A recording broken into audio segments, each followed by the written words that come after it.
नमस्ते मैडम। हाँ। कि वो हम टमाचम वॉशिंग पाउडर बेचने आए हैं। अरे मैंने नहीं चाहिए कोई वॉशिंग पाउडर। अटेसू चले जाओ। अरे मैडम सुनिए तो, एक बार यूज करने के बाद आपको साल भर हमारा ये पाउडर फ्री मिलेगा। हाँ जी। के बोलो फ्री मिलोगो? अरे सुनते हैं, अरे कपड़ा साफ करने वाला पाउडर बेचने आए हैं, कह रहे हैं एक बार इस्तेमाल करने पे साल भर का मुफ्त में देंगे। क्या बोली? हाँ। मुफ्त में देंगे? अरे तो छोड़ क्यों आई? ले आओ उनको। अरे भाई अंदर आओ। अरे आजा। अंदर आओ, अंदर आओ। मैडम आप बाल्टी में थोड़ा सा पानी तो लाइए। हाँ। सर, अब हम आपको बताएंगे इस पाउडर का प्रयोग कैसे करना है।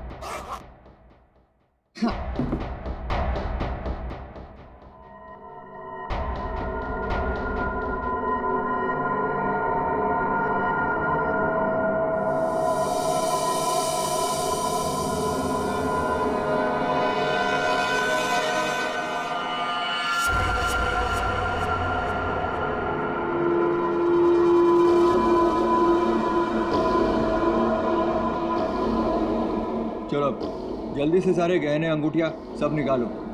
जेवर, अंगूठी, कपड़े सब भाड़े के भाड़ा। हमारे पास तो पैसे भी नहीं है।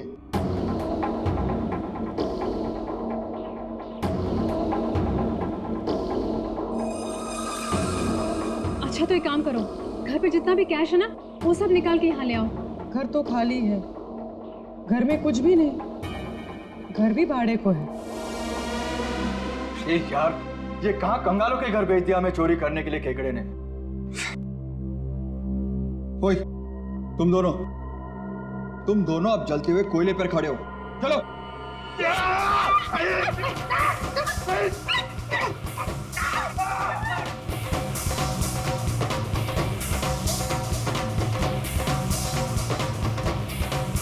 अच्छा ठीक है, अब तुम लोग चिड़िया बन गए।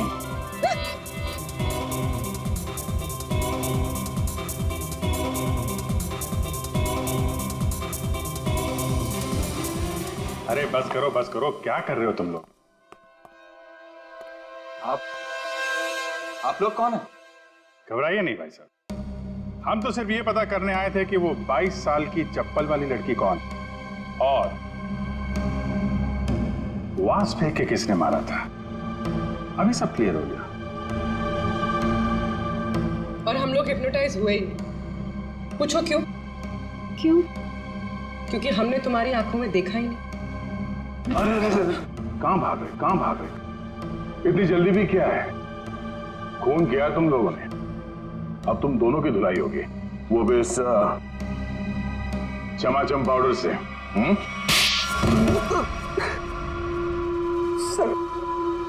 सर, हमारा उस खून से कोई लेना देना नहीं है सर। अब तो बस लोगों को हिप्नोटाइज करते हैं और उन्हें लूट लेते हैं सर। हमारा बॉस है खेकड़ा, हम उसी के लिए काम करते हैं सर। हमारा यकीन मानिए सर, हमने कभी भी किसी का खून नहीं किया है। हाँ सर, हम कुणाल के घर पे चोरी करने ही गए थे। हमने सोचा था कि जो दरवाजा खुलेगा उस पर सम्मोहन करके घर का सारा पैसा और गहने लेकर चले जाएंगे। हाँ, चोरी करके निकलने ही वाले थे कि कुणाल ने तुम दोनों को रोक लिया होगा और तुम दोनों ने उसे रास्ते से हटा दिया। नहीं सर, हम उसे रास्ते से तब हटाते हैं ना कि जब वो जिंदा होता।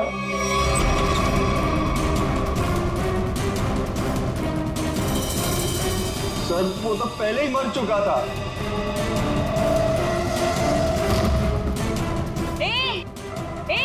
अरे चलो भागो यहाँ से। छोड़ उसे।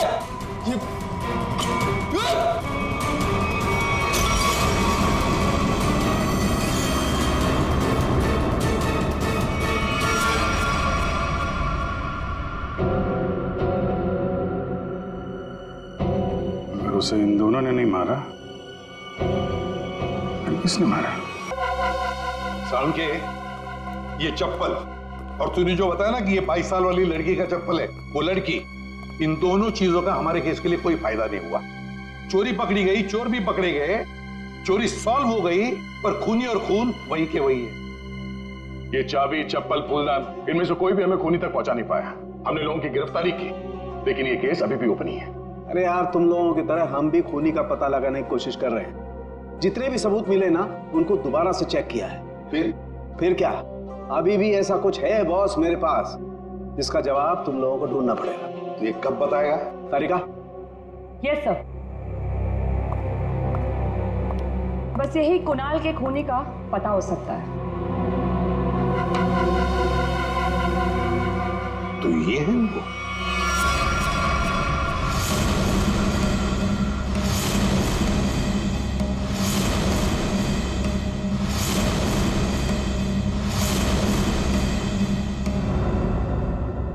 रिंकी और सोहन और रिंकी, तुम तो कह रहे थे कि तुम्हारे पास कोई गन ही नहीं, पर हम तुम्हारी बातों पर कैसे यकीन करें? तुम्हें तो किसी ने देखा भी नहीं। क्यों?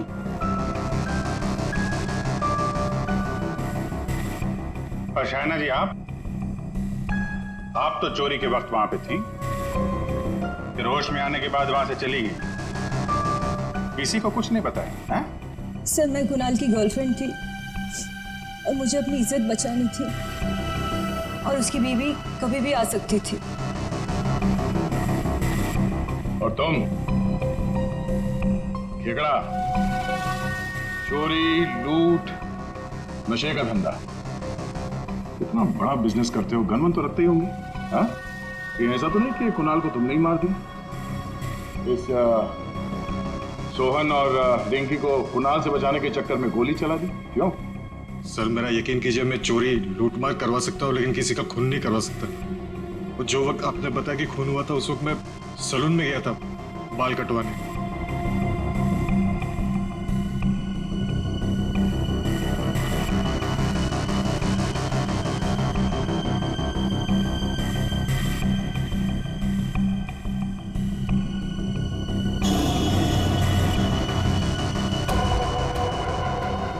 क्या हुआ सर? आप लोग मुझे ऐसे क्यों देख रहे हैं? मैं तो खुद एक विक्टिम हूँ। मैंने कितनी मदद की है इस केस में आपकी, है ना? हाँ, बहुत मदद की है आपने हमारी। अब हमारी बारी है आपकी मदद करने की।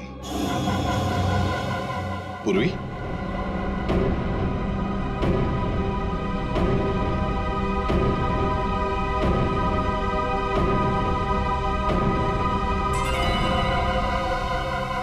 सुराग की सच्चाई छुपाई नहीं जा सकती। कुणाल के बाजू में वो अजीब सी खरोच याद है? अच्छा, ये खरोच के निशान हमें खूनी तक पहुंचाएंगे?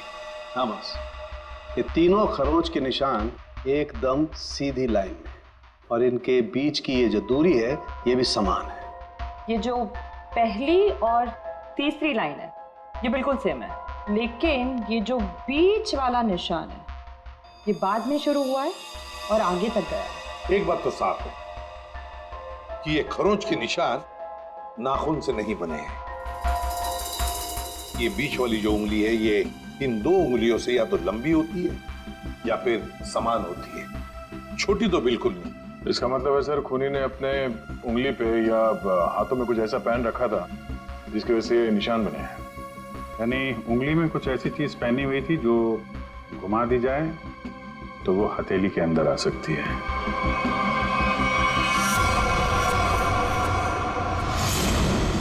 अमृता, ये तुम क्या कर रही हो?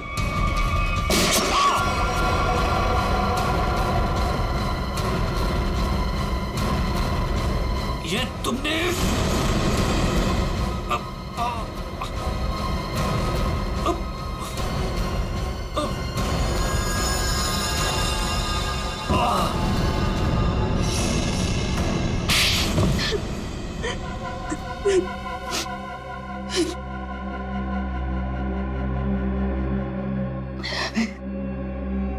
कुणाल को उसके किए की सजा मिलनी ही थी, वो मैंने दे दी। सर, वो एक धोखेबाज इंसान था, धोखा दिया था उसने मुझे। मेरे कई बार समझाने के बाद भी उसने शाइना को नहीं छोड़ा। मैं क्या करती? और ये सिर्फ एक इत्तेफाक था। हत्या और चोरी एक दिन हो गई। तुम्हारा पति धोखेबाज था तो तुम उससे तलाक ले लेती, छोड़ देती उसे, पर नहीं, तुमने तो उसकी जान ही ले ली। बहुत गलत किया तुमने। कानून तुम्हें कड़ी से कड़ी सजा देगा। भाभी भाभी सॉरी भाभी, मुझे जैसे ही पता चला ना आप यहाँ अपने घर पे अपने मायके में आए हो ना, मैं आपसे मिलने यहाँ आ गई। भाभी प्लीज प्लीज प्लीज प्लीज। देखो मैं तुम्हारी प्रॉब्लम समझती हूँ, बट बिलीव मी मैं कुछ भी नहीं कर सकती। अगर तुम्हारे भैया को पता चल गया कि मैंने तुमसे बात की है या फिर तुम यहाँ मुझसे मेरे मायके में मिलने आई हो, रचना वो मुझसे बहुत नाराज हो जाएंगे। भाभी प्लीज प्लीज, भाभी आप तो मुझे समझो। भाभी प्लीज मेरी थोड़ी सी तो बात समझो। भाभी प्लीज नहीं भैया को नहीं। हेलो अमृता, आप कैसी हो? मैं ठीक हूँ, आप कैसे हैं? मैं भी ठीक हूँ। अच्छा अमृता, वहां पर रचना आई है क्या? रचना? नहीं तो, रचना तो यहाँ पर नहीं आई। अगर रचना है तो उसे पैसे मत देना और वहां से भेज देना। जी बाय। प्लीज भाभी please please please please please please भाभी प्लीज ना प्लीज। I'm so sorry। देखो मैं तुम्हारी कोई मदद नहीं कर पाऊंगी। आज मैंने तुम्हारे भैया को झूठ बोला है, बार बार नहीं बोल सकती। रचना प्लीज यहाँ से जाओ, प्लीज भाभी प्लीज चली जाओ। रचना प्लीज माफ कर दो मुझे। हाँ आपकी कोई गलती नहीं भाभी। मैं चली जाऊंगी, चली जाऊंगी।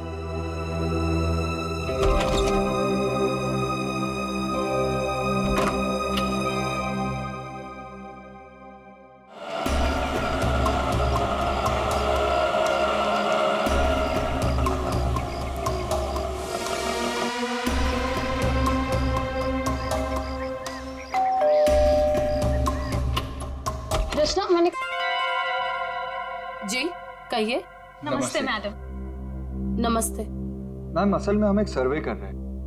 आपने जिस कंपनी का टीवी लिया है ना, बस उसके बारे में हम कुछ आसान से सवाल पूछेंगे और आपको उसके जवाब देंगे। लेकिन मुझे और हाँ मैडम, अगर आप अपनी टीवी के परफॉर्मेंस से खुश नहीं हैं, तो बदले में हम आपकी टीवी अपने कंपनी की न्यू टीवी के साथ रिप्लेस कर देंगे। जी बिल्कुल सही कह रही है ये। आप बैठे ना यहाँ पर, प्लीज प्लीज आइए ना, बस 2 मिनट दीजिए। लेकिन मैं आपको मेरी बात तो सुनिए। आप बैठिए प्लीज। देखिए मैं बताता हूँ, ये हमारी कंपनी के लेटेस्ट मॉडल्स। आप इसमें से कोई भी मॉडल सिलेक्ट कर सकते हैं। 1 सेकेंड, मुझे आपकी कंपनी का टीवी नहीं चाहिए। Is that clear?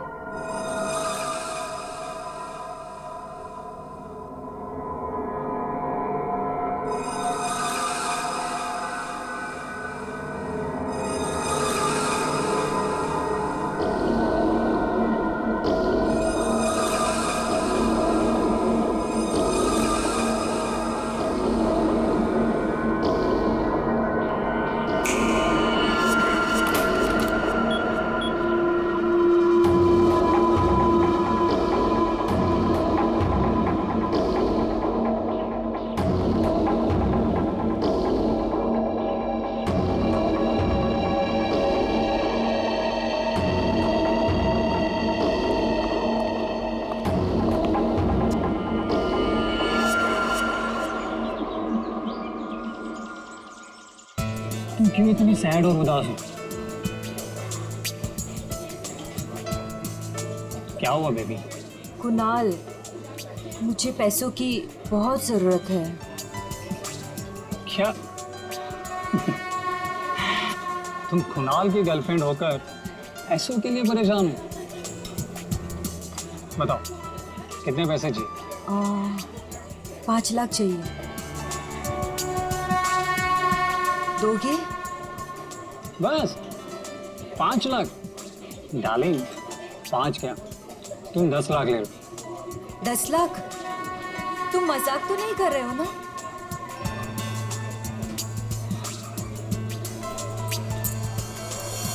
ये लो, कल घर आ जाना। तुम्हारे घर? पर तुम्हारी वाइफ अमृता घर पर होगी ना। डार्लिंग, अमृता अपने मायके गई हुई, तो तुम फिक्र मत करो। और हाँ, कल शायद मैं घर पर नहीं रहूँगा, मुझे थोड़ा काम है, तो मैं घर पर देरी से पहुँचूँगा। तब तक तुम मेरा घर पर वेट करना, ठीक है?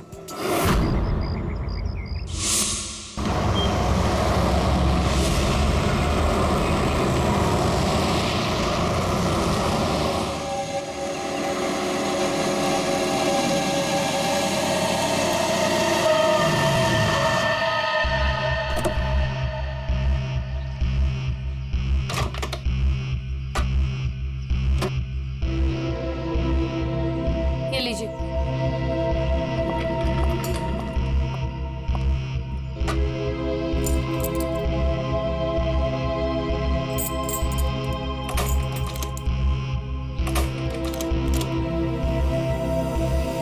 ये दरवाजा क्यों नहीं खुल रहा?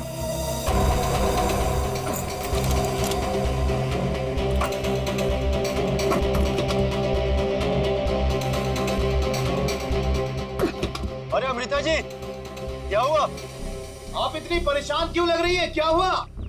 भाई साहब, ये दरवाजा पता नहीं क्यों नहीं खुल रहा, और आप थोड़ी सी मदद कर देंगे प्लीज? हाँ हाँ बिल्कुल। लाइए चाबी।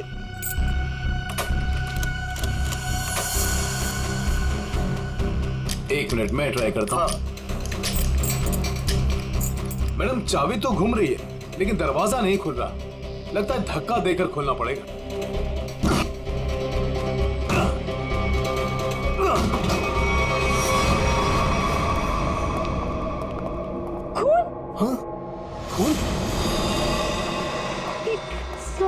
सामान भी बिखरा हुआ है।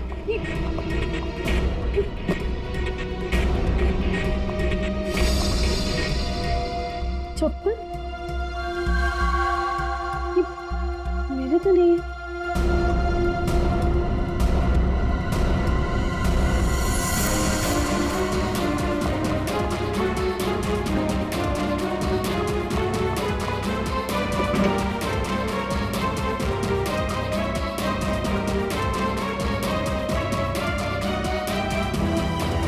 चोरी हो गई मेरे घर में। मेरे लॉकर से सारी ज्वेलरी, सारे पैसे, सब कुछ ले गए। चलो ऊपर चल के देखते हैं। हाँ हाँ, मैं कुणाल को फोन करती हूँ।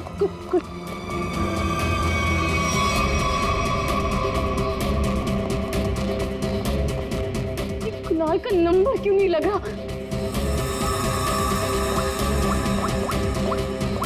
आप इधर आइए, दरवाजा अंदर से बंद है। जरूर अंदर कोई छिपकर बैठा हुआ है। खोलो दरवाजा, कौन है अंदर?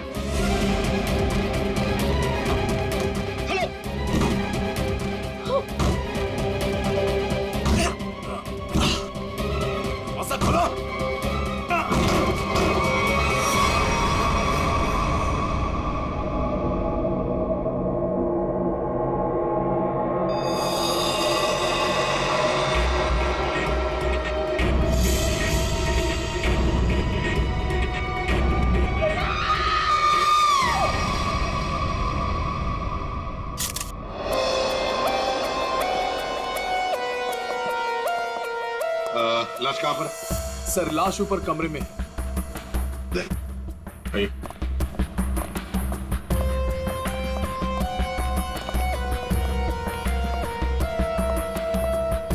आपके घर का सीसीटीवी और रिकॉर्डर मिसिंग है। गेट से वॉचमैन गायब है। नौकर है आपके घर में? जी, नौकर था, लेकिन कुणाल ने उसे निकाल दिया। वॉचमैन पता नहीं कहाँ है, क्योंकि मैं एक हफ्ते के बाद आज ही घर आई हूँ और मैंने ये सब देखा। मेरा कुणाल। ये आप लोगों ने कब देखा? सुबह जब अमृता जी आई तो ये दरवाजा नहीं खुल रहा था। क्यों? दरवाजा क्यों नहीं खुल रहा था? दरवाजा थोड़ा जाम हो गया था, तो हमने धक्का मार कर खोला। तो मतलब कुणाल घर में अकेला था? हाँ?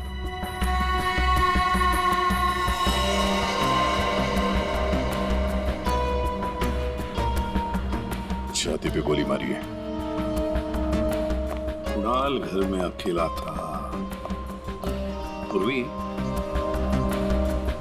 यहाँ पर जरूर कोई आया था। हाँ सर, और चोरी करने लगा। कुणाल ने उसे देख लिया होगा, इसलिए शायद चोर ने कुणाल का खून कर दिया।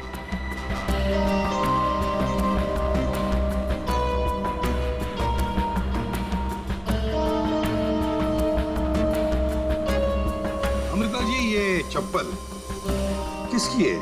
क्या आपकी?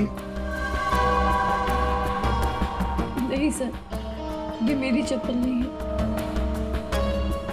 ये आपकी चप्पल नहीं है? फिर पूर्वी, ये चप्पल शायद उसी की है जिसने चोरी भी की है और खून भी किया है। चोरी करके भाग रही होगी, कुणाल ने देख लिया होगा तो कुणाल को मार डाला और फिर भागते वक्त यहाँ इस कारपेट में चप्पल फंस गई, चप्पल यहीं पर गिर गई और वो यहाँ से भाग गई। और सर, हाँ, वो खून जमीन पर भी है और दीवार पर भी, और इस टूटे हुए वास को देखकर लगता है कि यहाँ पर हाथापाई हुई थी। अमृता जी, ये आपका ये वाज यहाँ कहाँ रखती थी आप? कहाँ पर? जी, वहाँ। इसका मतलब पूर्वी, जिसने भी ये किया ना, उसने ये वाज वहां से उठाकर यहाँ कुणाल को मारा होगा। बहुत बड़ी जख्म हो गई तो खून यहाँ दीवार पर भी उड़ा और जमीन पर भी गिरा।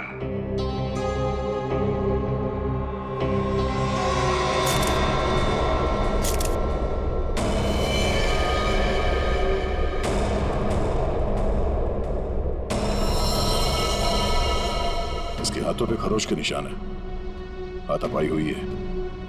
इसके अलावा शरीर पे कोई और निशान दिख नहीं रहा है। लॉकर में से भी चोरी हुई है ना?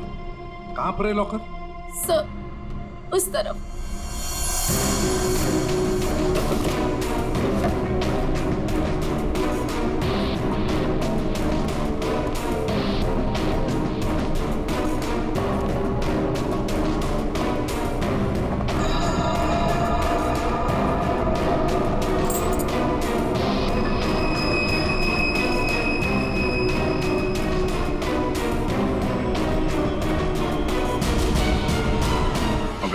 सर, लाश को फॉरेंसिक लैब भेजने का इंतजाम करो।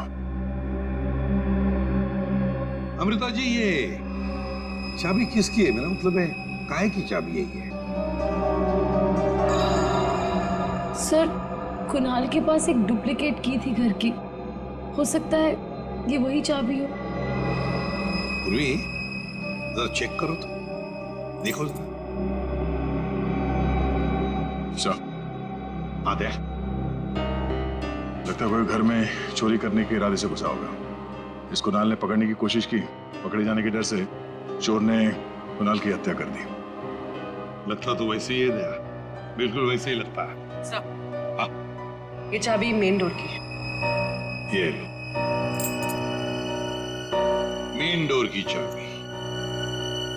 दया, मजे की बात ये है कि यहाँ इस कमरे में दीवार पर खून है और जमीन पर भी, और कुणाल की लाश ऊपर वाले बेडरूम में।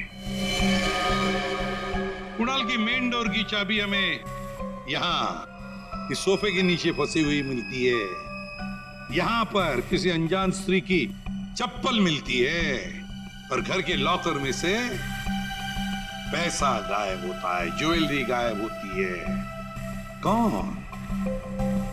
कौन हो सकता है? किसने किया होगा ये? सबूतों को देखकर तो ऐसे लगता है कि एक से ज्यादा केसेस हैं। चोरी हुई पहले, कुणाल का खून हुआ, लेकिन एक बात समझ में नहीं आ रही है कि कुणाल का खून हुआ हॉल में। हॉल में खून के दाग भी हैं, दीवार पर भी हैं, और उसकी बॉडी मिली ऊपर वाले कमरे में। तो लाश को हॉल से लेकर ऊपर ले जाने तक बीच में कहीं तो खून के दाग मिलने चाहिए, कहीं तो खून के छींटे होने चाहिए। मतलब साफ है सर कि हॉल में किसी दूसरे आदमी का भी खून हुआ है, लेकिन किसका है? तो अजीब सा कोई आता है, कुणाल का खून करता है, चोरी भी करता है, फूलदान फेंक के किसी आदमी को हॉल में मारता भी है, और फिर निकल जाता है या निकल जाती है। एक तरीका है, फ्रेडी एक काम करो सर। जिस वक्त कुणाल का खून हुआ पता लगाओ उस वक्त उसके घर के आसपास वाले इलाके में कौन से फोन नंबर्स एक्टिव थे। आसान के इतने सारे सुराग ला कर दिए, तुझे कुछ काम किया? हाँ किया ना। क्या? तुम्हारी कहानी में कितने किरदार हैं उनका पता लगा। अरे तो फिर बता ना। ये पहला किरदार, ये कुणाल। इसे कोई चोट लगी ही नहीं, सिर्फ एक गोली लगी दिल में और मौत हो गई। बॉस, इसकी मौत हुई है सवेरे 10 बजे से दोपहर के 1 बजे के बीच में। और वो जो लिविंग रूम में जो जमीन पर और दीवार पर जो खून के धब्बे थे, रिपोर्ट ये बताती है कि वो खून कुणाल का नहीं है। और दूसरा किरदार? बताता हूं। इस चप्पल को देख करके इसे पहनने वाली लड़की के बारे में पता लगाया जा सकता है, उसका पैर कैसा है। चप्पल पर लगे पसीने के डीएनए के मुताबिक लड़की की उम्र 22 साल है। और तीसरा किरदार भी एक लड़की का ही है, जिसके फिंगरप्रिंट ऑयल हमें इस चाबी पे मिले। और इस लड़की की उम्र 25 से 30 साल की है। और उस दीवार पे और जमीन पे जो खून था, ये उस चाबी वाली लड़की का ही है। और इस टूटे हुए वास के बारे में कुछ? इस वास पे एक आदमी के फिंगरप्रिंट्स मिले हैं। मतलब कुणाल की इस खून की कहानी में 3 किरदार हैं, 2 लड़कियां और एक आदमी। एक लड़की 22 साल की उम्र की चप्पल वाली, दूसरी लड़की 25 से 30 साल की उम्र की चाबी वाली, और तीसरा है आदमी जिसके उंगलियों के निशान इस टूटे हुए फ्लावर वाज पर है।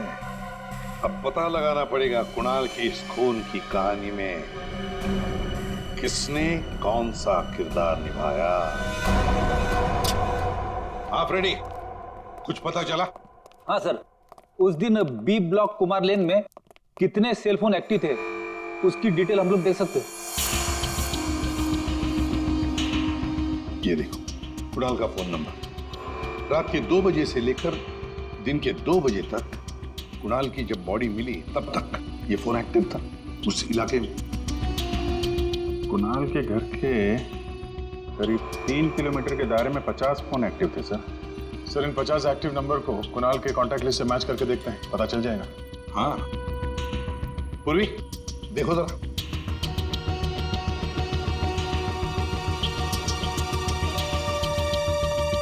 सब मिल गया।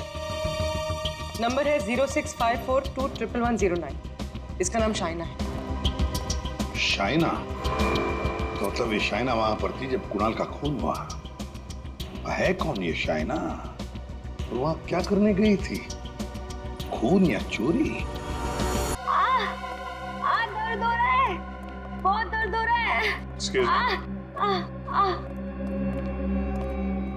आप लोग? हम लोग सीआईडी से। सीआईडी? क्या हुआ? कुणाल का खून हो गया। कुणाल? आपको तो पता ही होगा, आप उसी के साथ थी ना? कुणाल का खून हो गया? जी हाँ। और ये चोट भी आपको कुणाल के घर पे ही लगी है ना, फ्लावर वास से? जी सर, उसने मुझे अपने घर पे बुलाया।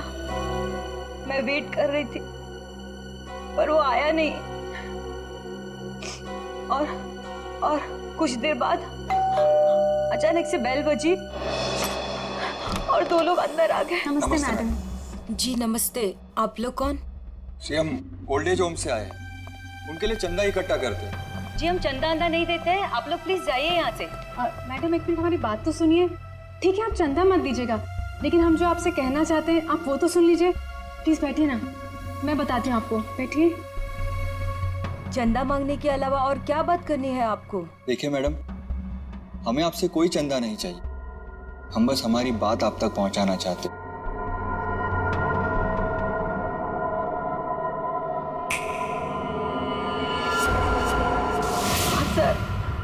उस वक्त मुझे पता भी नहीं था कुणाल मर गया है। और जब मुझे वापस होश आया तो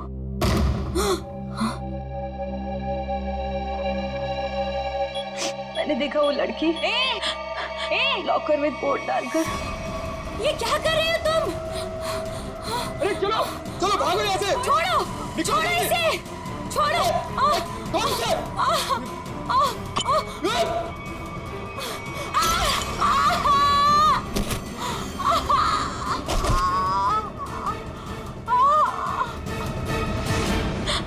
सर उसने लॉकर तोड़ा नहीं।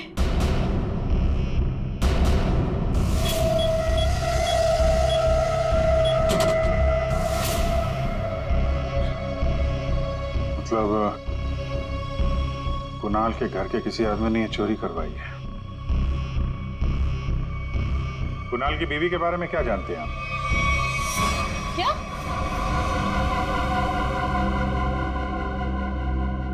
कुणाल की गर्लफ्रेंड थी? जी हाँ, शाइना नाम है उसका। जब आप अपने मायके में थी तो शाइना वहां आपके पति के साथ मौजूद थी।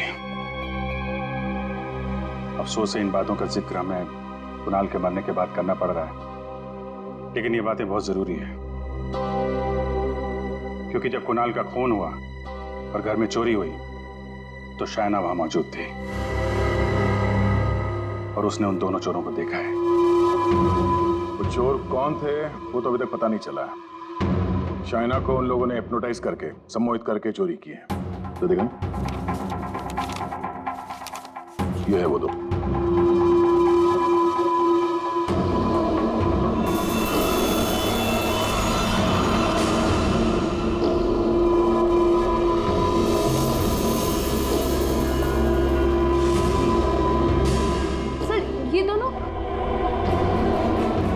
ये दोनों तो यहाँ पर भी आए थे। कुणाल की मौत से ठीक एक दिन पहले। और जब मुझे होश आया तब मेरा लॉकर खाली था। मैं कुणाल के खून से इतनी डिस्टर्ब थी कि उस वक्त आप लोगों को ये बात नहीं बता पाई। लेकिन सर ये दोनों वहां कैसे पहुंचे? आपके घर के सारे लॉकर्स कोड डाल के खोले गए। इसका मतलब यही है कि इस सब में आपके घर का ही कोई आदमी शामिल है। लेकिन हमने तो पासवर्ड कभी किसी को नहीं बताया। हाँ, उसे जरूर पता होगा। उसे? उसे किसे? रचना को। कुणाल की कजन सिस्टर है वो। उसे जरूर पता होगा। प्लीज प्लीज कुछ कर दो, प्लीज प्लीज भाभी प्लीज भैया से बात करो। मैं कहाँ जाऊँ, मैं पैसे भी नहीं हो। रचना हमारे साथ रहती थी, लेकिन 1 महीना पहले कुणाल ने उसे घर से बाहर निकाल दिया था। घर से निकाल दिया? क्यों? क्योंकि उसे नशे की बुरी लत लग गई थी और कुणाल को ये सब बिल्कुल पसंद नहीं था, इसीलिए। मिलना पड़ेगा इस रचना से। आप जरा रचना की कोई फोटो दीजिए और फोन नंबर भी। बाहर लोगों ने ये बताया कि रचना यहाँ पे अक्सर आती रहती है और उसका मोबाइल का लोकेशन भी यहीं पे बता रहा है।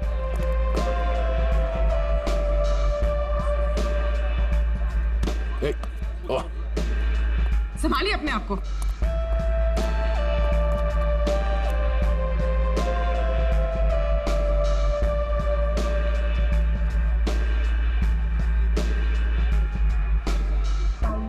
आगे जाने दो उधर। इस रचना को फोन लगा।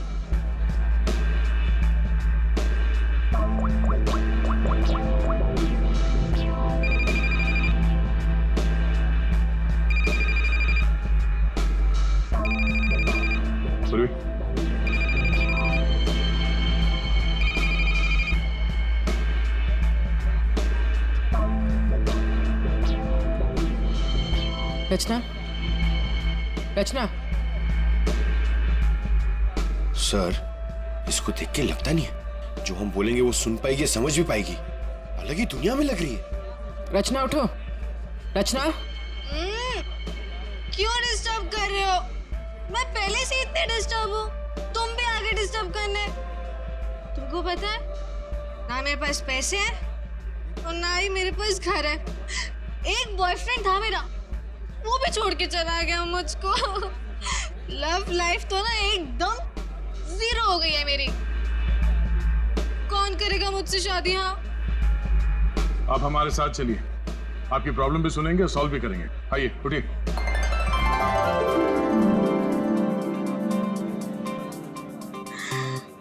दूल्हे राजा, तुम मेरे दूल्हे हो। दूल्हे आया मेरे लिए। इसे यहाँ से ले जाना होगा। पूर्वी, उठाओ इसे। कहाँ लेके जा रहे हो? मंडप लेके जा रहे हो मुझे? हाँ, मंडप तक पहुंचाना ही हमारा काम है। चलो चलो। कुणाल के घर के हॉल में और दीवार पर मिले खून के धब्बे इस शाइना के हैं। शाइना, इंजेक्शन दे दिया है, धीरे धीरे नशे का असर उतर जाएगा। Okay, thank you.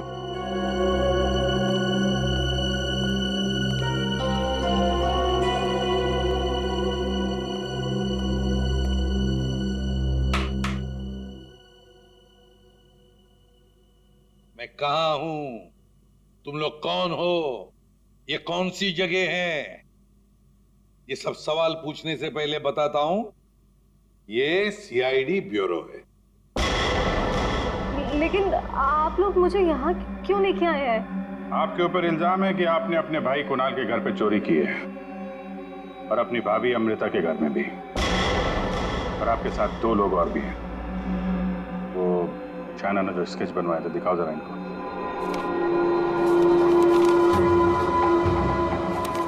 ये हैं वो दोनों, और जैसा हमें लगता है कि ये लोग हिप्नोटाइज करके लोगों को लूटते हैं और आप इनसे मिली हुई हैं। नहीं सर, मैंने कोई चोरी नहीं की है सर। तो फिर आपके भाई कुणाल के घर के लॉकर का कोड इन्हें कैसे मालूम था? आप इस घर की मेंबर हैं। कुणाल और अमृता के अलावा सिर्फ आप हैं जिसे इस कोड के बारे में मालूम है। एक और आदमी था जिसे इस बारे में पता था। कौन? केकड़ा नाम है उसका। केकड़ा? ये क्या चीज है? मतलब कौन है ये? सर, केकड़ा ड्रग सप्लाई करता है। मैं भी ड्रग्स उसी से लेती हूँ। केकड़ा का मुझ पे बहुत कर्जा था। नशे की हालत में उसने मुझसे लॉकर का कोड पूछ लिया। और ये दोनों? सर, ये दोनों केकड़ा के गैंग के मेंबर्स हैं और लोगों को हिप्नोटाइज करके उनके घरों में चोरी करते हैं। केकड़ा कहाँ मिलेगा? माफ करना भाई, बिना अपॉइंटमेंट के सीआईडी तुमसे मिलने चली आई। सीआईडी? लेकिन मैंने तो कुछ नहीं किया। केकड़ा, ये दोनों तुम्हारे लिए काम करते हैं। तुमने इन दोनों को अमृता के घर भेजा था। ये लोग लोगों को हिप्नोटाइज करते हैं। कभी कभी धंधा बड़ा डाउन होता है ना, तो अब लोगों को बेवकूफ बना के पैसा कमाते हैं। ये दोनों मेरे ही गैंग के, सोहन और रिंकी इनका नाम है, और रचना ने मुझे कुणाल के लॉकर का कोड बताया था। और तुमने इन दोनों से खून भी करवाया कुणाल का? हाँ? खून? कुणाल का खून? मैंने नहीं किया। मुझे इस बारे में कुछ भी नहीं मालूम। मैंने तो सिर्फ चोरी करने के लिए भेजा था। कुणाल के घर से चोरी किया हुआ सारा माल मुझे देकर उन लोग चले गए। लेकिन अब कभी चोरी नहीं करेंगे। नहीं करेंगे? नहीं करेंगे। अबे करेंगे। चोरी करवानी है, उनको फोन करो और बोलो एक चोरी और करनी है, समझे? और कहाँ चोरी करनी है वो हम बताएंगे। देखिए मैम, हम एक खून की तहकीकात कर रहे हैं। उसमें कुछ लोगों को सम्मोहित करके उनके पैसे और जेवर चुराए गए हैं। जी, आप एक हिप्नोटिस्ट हैं, इसलिए हमें आपकी मदद चाहिए। हाँ, ताकि उन्हें पकड़ते वक्त हम हिप्नोटाइज ना हो जाए। सम्मोहन विद्या का प्रयोग करने के लिए ज्यादातर आंखों का प्रयोग किया जाता है, जिससे कि वो हिप्नोटाइज और सम्मोहित कर सके। अगर आप लोगों को इन चोरों से बचना है तो खुद को यह विश्वास दिलाना होगा कि हमें कुछ भी नहीं हो सकता, क्योंकि जब तक आप खुद नहीं चाहेंगे आप लोगों को कोई भी सम्मोहित नहीं कर सकता। जब आपको ये आभास हो जाए कि कोई आपको सम्मोहित करना चाहता है तो खुद से कहिए कि मैं एकदम ठीक हूं, मुझे कुछ भी नहीं हो सकता, आई एम ऑल राइट। बस फिर आपको कोई भी सम्मोहित या हिप्नोटाइज नहीं कर सकता। अच्छा, तो ये तरीका है सोहन और रिंकी के सम्मोहन से बचने का।